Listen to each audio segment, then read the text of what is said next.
I've never eaten at Chick-fil-A, but it's been coined a political hot potato for a chicken restaurant. Joining me now to talk about it is our friend Kathy Shaidle, who blogs at 5 Feet of Fury. Hey, Kathy, welcome back to the show. Great to be here. You're wearing a talkative shirt as always. I'm going to look. I'm going to avert my eyes from your eyes. I'm going to look at you just for 1 second. Yes, Che Guevara, but with a good message. Communism killed 100 million people, and all I got was this lousy T-shirt. Yeah, from our friends at HollywoodLoser.com, a Canadian company. Right on. Well, yes, you're very patriotic. Right. Yeah. Listen, I want to talk about this because, I mean, I don't think that Chick-fil-A meant for this to be a big deal. Their owner was being interviewed, and he just said something in passing on a radio show. This wasn't a corporate press release. He just said, yeah, I give some donations to traditional family things. And he took a shot at heterosexual couples, too, saying, we're all married to our first wives. We're not divorced. Yeah, so he's not even just going after gay marriage. He's saying all you guys who get divorced or adulterers. He didn't even say gay marriage. Yeah, he didn't say it at all. No. And then, boom, tell me what happened. Well, what happened was that immediately, desperate for something to make a big deal out of, because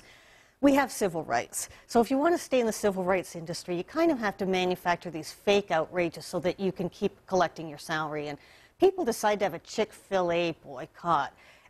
Which was when you say people, it's not normal people. No, politicians like Rahm Emanuel, Obama's former chief of staff, now the mayor of Chicago. He said, I'm not letting them have a building permit in our city and so on. Same with Boston, the mayor of Boston. And it's one thing for them to say, I don't like that talk. But then they threw in the, and I'm going to be an Ayatollah about this. I'm going to ban you from my city and not give you a permit. Yeah, arguably pretty unconstitutional, pretty weirdly fascist, just kind of bizarre. And then, but what was remarkable is what happened in reaction. That instead of this nationwide boycott at Chick-fil-A, it was, I heard it was the largest day of business in Chick-fil-A's history. Some locations were actually running out of food. There were lineups across America. Tell me what happened next. Oh, it was amazing. Mike Huckabee, I'm not a fan, but he used the amazing power of conservative talk radio, which has once again proven itself here. And he said, I'm having August 1st as Chick-fil-A support day. Everybody go buy something. This got picked up on social media, and these are tools that we didn't have in the 60s when boycotts and other social movements were kind of like from the top down. Yeah. The left was going to tell you it's the age of Aquarius, whether you like it or not. Yeah. Well, these days we can kind of say, you know, maybe not. And it wasn't. Yeah, instead of a boycott, it turned into a boycott. It turned into boycott. They're running out of stuff. In Canada, we don't have them, so my husband and I went online, bought a couple of T-shirts to support them, and it just went insane. And people who are pro-gay marriage were even saying, look, grow up.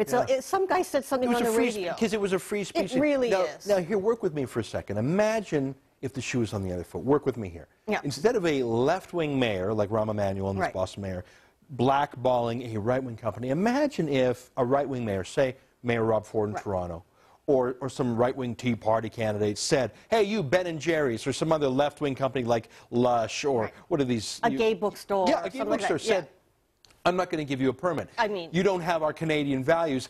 I'm not just going to speak out against you. I'm going to take away your legal right to do business. What would happen then? Well, you know, part of that is so kind of hard to believe. Yeah, it's hard to think. I mean, it is. It's sort of like one of those weird alt history things, except it doesn't really wash. But we can just imagine that it would just be international. Well, first of all, you have lawsuits immediately. Immediately. And charter challenge and marching in the streets. And the media wouldn't stop until they hounded the guy out. Forget about the courts. They wouldn't wait for them. The media, it would be over. It's very easy for me to imagine people storming City Hall, to be honest with you. Yeah, the Occupy, they would go storming City Hall. Absolutely insane, they would. You know, but because it's so bizarre, it's hard to believe. But yeah, it would totally have been different. Yeah. And I find it hard to believe that people like Howard Stern, who is now Mr. Chick-fil-A boycott supporter, would be, you know, saying, well, he has a right to say that. No, everybody knows what side they're supposed to be on now. Well, and the thing is, I mean, I don't think this is about gay marriage. I think this is about, do you, as a political leader, Rahm Emanuel, a serious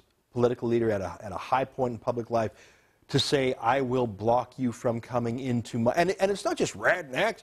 What about the Archbishop, the Cardinal of Chicago? Well, so 6 months ago, this was Barack Obama's position on gay marriage, by the way. Yeah. He only recently saw the light. So now the Bishop and the Cardinal of Chicago, he's not allowed to... Maybe he'll get his charity license taken away. Oh, and don't forget that Rahm Emanuel also approved Nation of Islam restaurant in Chicago. I mean, easy to pick on Christians. They say worse things about gays than every day. It's easy to pick on a Christian chicken company. Hey, you take on a mosque, you take on a halal butcher shop, you take on the Ground Zero mosque. They have their coward. You know, it's not even the cowardice. Yeah. It's not even the double standard. It's that these folks don't actually believe in liberty and freedom of speech, except for when it suits them. They're not liberals. Yeah, and also this is about private property. There's a bit of a class issue here, yeah. And so I think that's one of the reasons that, well, you know, we were saying off the air, to have a successful classical boycott, you have to have, for one, a product that you yourself would boycott. So it's kind of laughable that a bunch of hoity-toity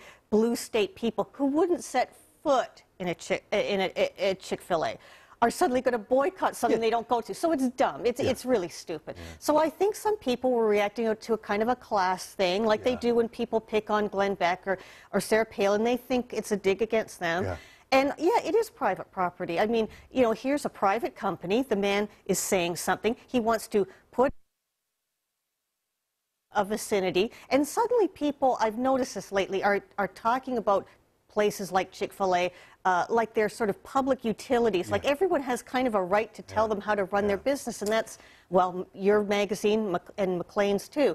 Everyone just has an opinion. Well, no, you're not entitled to your opinion. It's his company. I think this stuff will feed into the American elections from the presidential election. I think so. You know, and I don't think the Democrats know how to handle these things. If this Chick-fil-A thing happened a week before the U.S. presidential vote, it would move numbers. Thanks for being on the show, Kathy.